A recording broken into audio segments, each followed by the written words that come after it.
দীপ্ত ছিল মাঝামাঝি, এদিক দিয়ে দাঁড়ানো ছিল দীপ্ত। ছাত্রকে প্রলোভন দেশীয় অস্ত্র টেটা রামদানি এদিক দিয়ে হামলা করছে।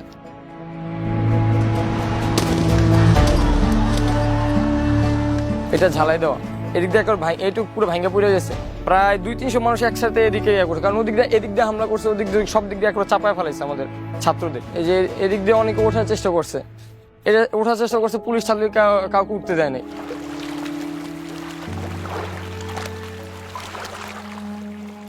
18 জুলাই সকাল 9:30 বাসার থেকে মানে কলেজে গেছিল।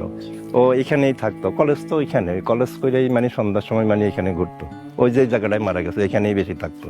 এই নির্মমতা তো বলার মতো না, মানে অনেক ছেলেরাই মানে উঠে গেছে, উঠছিল ওইখান দিয়ে, মানে ওই জায়গাটা দিয়ে উঠছিল, পুলিশে বাড়ি দিয়া বা ছাত্রলীগের প্লান বাড়ি দিয়া নামাইছে। আমি এমনই আমার কিন্তু মাঝে আমি বুঝতেই পারলাম না ও এত বিপদে বসে।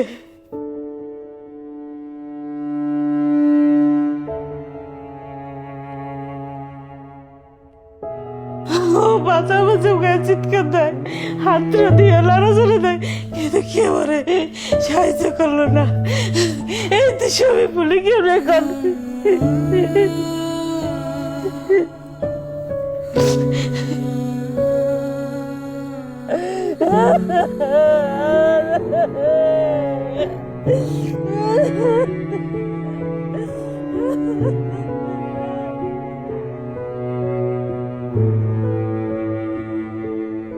শান্ত কিন্তু অন্য একটা মানুষের চেয়ে আলাদা অনুভব করছি ও শহীদ হওয়ার পরে।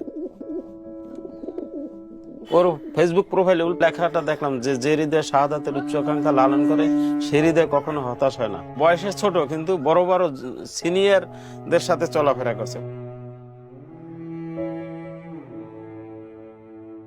শান্তমণি খুব মেধাবী, ও অ্যাকাউন্টের স্টুডেন্ট, ওকে পাসপোর্ট রেডি করতে বলছিল। ও স্টুডেন্ট বিষয়ে বাইরে যাবে, সুশিক্ষায় শিক্ষিত হয়ে ভালো একটা অ্যাওয়ার্ড নিয়ে আসবে, সেরা মা হব আমার আকাঙ্ক্ষা ছিল। আল্লাহ তাআলা আমাকে এত বড় অ্যাওয়ার্ড দিয়েছে, আল্লাহ যেন তার শাহাদাত কবুল করে। একটু হাত কাটলে রক্ত বের হইলে শিলা ভাইলে ভাই কান্না করতে, যতক্ষণ রক্ত বেরোতো ততক্ষণ সে কান্না করতে। আমার সেই ছেলে কি রক্তাক্ত হয়ে গেলে। আমার খুব আদরের সন্তান ছিল শান্তমণি। সব আত্মীয়-স্বজন বলতে ছেলেকে আর কয়েকদিন পর বিয়ে করবে, এখনো শান্তমণি বলে ডাকে। আমি কাকে শান্তমণি ডাকবো এখন?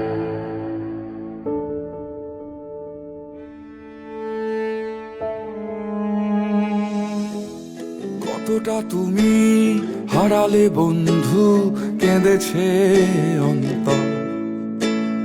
জানো না তুমি হারাবার ব্যথা, জানে পলাশির প্রান্ত। হারিয়ে গেছে যেখানে মায়ের সোনার নোলখানি, দোলা ভরা ক্ষেতের ফসল সাজানো ফুলদানি।